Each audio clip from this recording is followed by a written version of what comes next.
Sagittarius, tignan natin kung ano yung mensahe para sa'yo ngayong March 2026. Keep in mind na ito ay general reading lamang, kaya hindi lahat makaka-relate. Pakilawakan po ang isipan.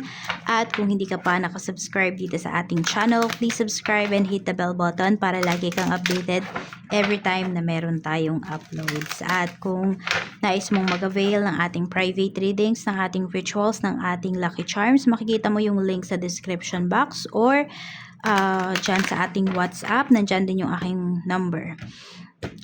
So, tingnan na natin ano yung mensahe para sa'yo. Overall energy po natin, spirit guide. We have activation. Ayan. So, ano ba itong mga ma-activate sa life mo? Pwedeng mas more on, ayan, yung iba sa inyo, mas magiging active talaga kayo. Mas magiging active yung physical ninyo. Mas magiging active yung inyong mind. Pero hindi siya sa pag-overthink, okay? Mas magiging active kayo kasi gagawa na kayo ng mga actions towards your goals. Tignan natin.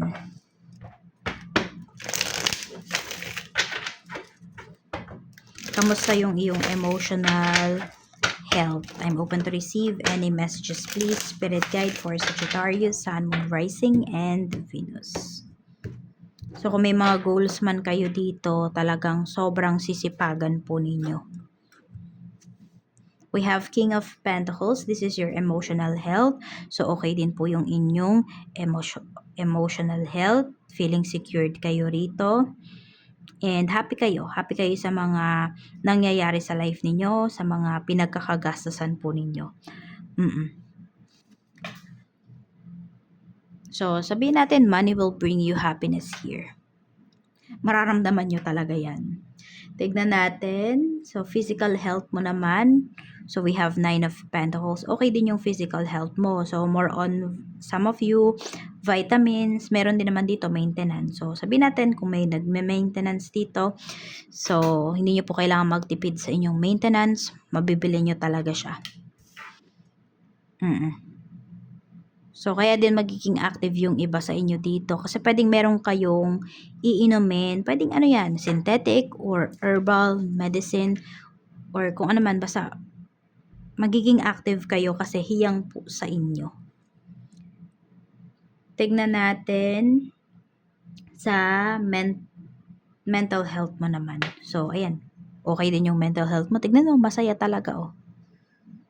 So, pwedeng maganda talaga yung inyong kaperahan dito. Oo. Or gaganda talaga yung kaperahan nyo ngayong month na to. Hindi man siya araw-araw na maganda. Pero, pwedeng meron po dito, ayan, mas marami yung araw na okay yung inyong kaperahan, na okay kayo mismo. Tignan po natin. Okay, so okay yung iyong mental health. Actually, mas more on happy ka nga ngayong month na to eh. Family naman, we have Page of Cups. 4 of Pentacles. So, meron ka ditong family members na, alam mo yun, hindi madamot, Sagittarius. O, 10 of Cups. So, parang kahit ano yung hilingin mo sa tao na to, sa family member mo na to, ano siya, mabibigay talaga siya. Meron mang paghihintay, pero, alam mo yun, hindi ka bibiguin. Ganon yung nakikita ko, I don't know kung kayo ba to. Or, eto, isa sa mga family members mo. Hindi madamot sa pamilya. So, ayan, baka, alam mo yung parang Santa Claus. Meron ka bang ganun na ano na family members? Kahit hindi Pasko, napakagalante. Yun. Pwedeng kayo yan. Sagittarius. So, marami ba sa inyo dito? Galante ba kayo? Pero kasi we have 4 of Pentacles here. No? So, sabihin natin, pwedeng kayo to, no? Galante na kayo, pero alam mo na may ipon ka pa. Kaya hindi ka nai-stress. Yan. Tignan natin sa friends energy naman. We have Knight of Wands. Meron tayong 7 of Cups. So, ang mga usapan nyo ngayon ng mga kaibigan mo, hindi ibang tao. 'Di ba? More on, alam mo yung nakaka-uplift, yung mga pag-uusapan po ninyo. More on about sa goals. More on about sa kaperahan. Ayan. So, alam mo yung masasatisfied ka talaga dito sa usapan ninyo ng mga kaibigan mo. Kasi may may sense yung inyong pinag-uusapan, may laman. Oo. Na makakatulong sa inyo. At meron din akong nakikita rito na kung sino man yung namomroblema, Yan. Sabi natin, kapag may problema yung mga friends mo, naaasahan ka nila. Kapag ikaw naman yung may problema, naaasahan mo din yung mga kaibigan mo. So, marami po dito, true friends talaga yung mayroon ka. Parang, ayun nga, true thick and thin talaga. Napatunayan mo na, marami sa inyo dito, napatunayan nyo na yung mga kaibigan po ninyo ay maaasahan nyo talaga. Na kaibigan talaga sila. Sa trabaho naman, okay? Sa mga sa mga may current job muna tayo. We have Page of Wands. So, ayan, very active talaga kayo dito, even sa work. So, nananakit na nga yung mga balikat ninyo, yung leg ninyo, kakatrabaho. We have Eight of Swords. You're very focused pagdating sa work ngayong month. Eight of Cups. Okay, meron dito, may tinatapos kayo. So, parang, nagdo-double time kayo dito. Hindi nagka-cramming, nagdo-double time kayo rito kasi ayan, gusto niyo matapos ng maaga yung inyong trabaho kasi meron kayong pupuntahan. So, yun, para hindi kayo matambakan pagbalik ninyo. Yung tipong ganyan.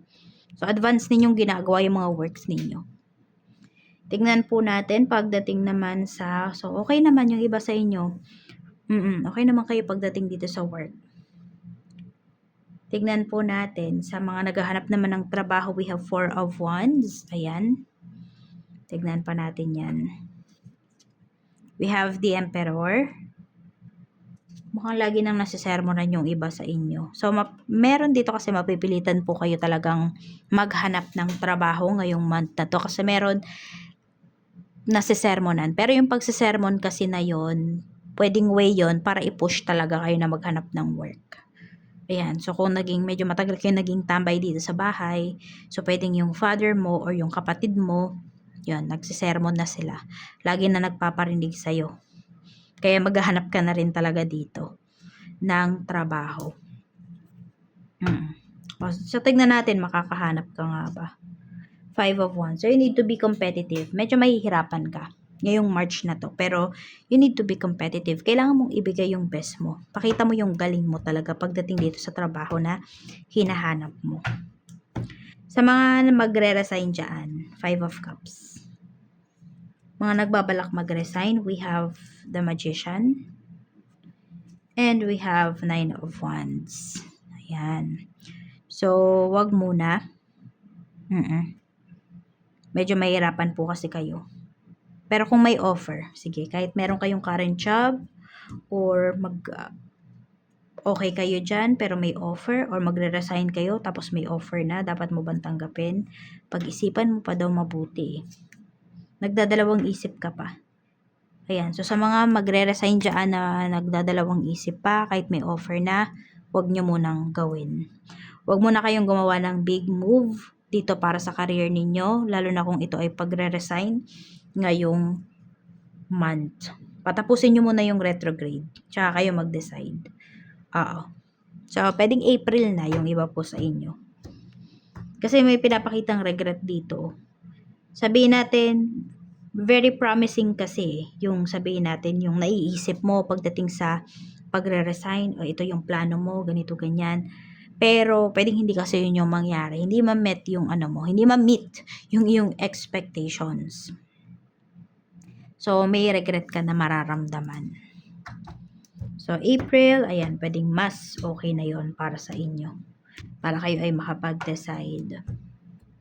Pero kung hindi pa rin kayo sigurado, naguguluhan kayo, pwede naman kayong magpa-private reading yon.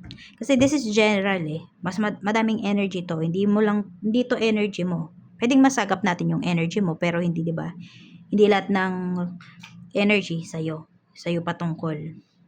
Yung ganun. Kaya kung gusto nyo na direct lang sa inyo yung reading, di ba, energy lang ng person mo yung ma-pick up natin.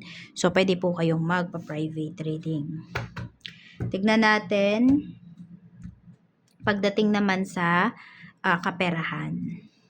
We have the Empress. So, maalaga kayo ngayon pagdating sa pera. We have the Sun. And you're very happy talaga.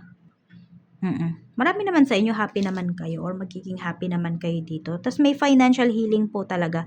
Financial recovery na pinapakita rito. Sabi ko nga, diba, kung magastos kayo ngayon and happy naman kayo dun sa mga pinagkakagastosan po ninyo. Tignan natin. Dapat mong iwasan Ace of Pentacles okay, dapat mong iwasan na kahit na okay yung finances mo is bigay ka ng bigay, yung hindi ka na maghihigpit kasi 'di ba sabi ko may galante dito parang kayo talaga 'yan, Sagittarius. So, wag ka masyadong maging galante, yun yung sinasabi rito. And yun sa risk kasi baka may mga risk ka talaga dito, mga risky or mas sobrang risky na mga investments na papasukin. So, medyo hinay-hinay ka muna ha. Pag-aralan mo munang mabuti yan. Basta wag ka ditong okay nang wag kang labas ng pera dito na hindi mo pinag-iisipan. Kasi yes, pwedeng masaya ka ngayon kung magkamali ka o yung mga binigyan mo dito sobrang umabuso. Mag-ingat ka. Sa relationship naman, punta muna tayo sa mga single. Sa mga single na Sagittarius, we have 10 of Pentacles. So maraming Sagittarius dito, ang priority nyo talaga sa ngayon pa rin is family, makatulong sa pamilya, makapag-ipon, yan. May darating ba? Wala. Wala pang pinapakita rito na may involve ka or may involve sa'yo na isang tao, na ibang tao. Basta busy ka ngayon busy ka sa pagkita ng pera. So, pwedeng yun yung nagpapasaya sa'yo ngayon, Sagittarius. Let's see, sa mga in a relationship naman, we have the Hermit. We have Page of Swords. We have Justice. May pag-iwas dito. Umiiwas yung person mo. May nagawa ba siyang kasalanan sa'yo? Tignan natin. May ginawa ba siyang kasalanan sa'yo? We have the Fool. May pagluloko kasi dito. So, pwedeng once natukso, once, twice natukso yung person mo. So, ayun. Umiiwas naman na siya. Pero yun nga lang, umiiwas din siya na pag-usapan yun. Pero ikaw kasi dito gusto mo ng gusto mong malaman yung totoo. Kaya lang umiiwas siya. So, pwedeng ma-activate dito yung pagiging detective mo, Sagittarius. So, ayun. Tignan natin. Maaayos pa ba to? Kasi wala akong nakikita dito na aamin yung person mo Sige, maaayos pa ba yung relationship nyo? 5 of Swords. Mukhang mauulit pa Mukhang mauulit pa yung panloloko sa'yo ng person mo. Ako. Queen of Swords. Wala ka na ring peace of mind. So, pwedeng hindi siya maayos. So, pwedeng may hiwalayan talaga rito. Judgment and magde-decide. Marami sa inyo magde-decide kayo ngayong month na ito. Kasi person mo nakapag-decide na siya, hindi talaga siya aamin. Hindi siya aamin sa'yo. So, sa mga mag-asawa naman, we have Page of Pentacles, 3 of Pentacles, and we have the World. So, more on mga plans ito Yun yung mas pinag-uusapan po ninyo. Pinagpaplanuhan, pinag-aaralan ninyo yung mga plans ninyo together. Hindi ko alam kung meron dito, nagpaplano ba kayong tumira sa ibang bansa or sa ibang lugar, lumipat ng ibang lugar. Ayan. So, everything naman will work out naman para sa inyo rito. Kasi parehas kayo na gustong mag-work out talaga tong mga plans ninyong mag-asawa. Yan. We have King of Swords. We have Ace of Cups. Yung love naman sa'yo ng person mo, ng asawa mo ngayong month na to, mas magiging intense pa siya. Ayan. And more on, hindi siya sasalita more on, ipaparamdam niya po sa'yo yon. Paparamdam niya sa'yo yung pagmamahal niya.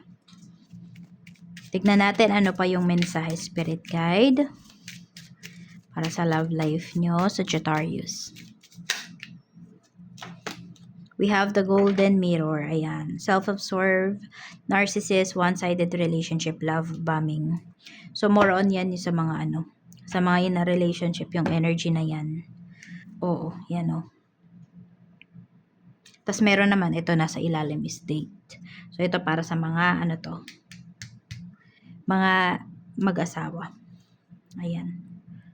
Oo. Kasi ayaw ng mga single makipag-date, diba? Iba yung focus nila. So, ayun. One-sided relationship. Maaaring ikaw na lang yung may concern dito sa relationship ninyo. Sa mga in a relationship to. Ikaw na lang yung nag-iisip para maayos kayo. Diba? Ikaw na lang yung gagawa ng solusyon para para maayos kayo. Kaya lang ayaw makipag-cooperate ng person mo. So, ayun lang po yung mensahe para sa'yo. Maraming salamat. Mag-iingat ka. More blessings to come. And see you again on my next video. Bye!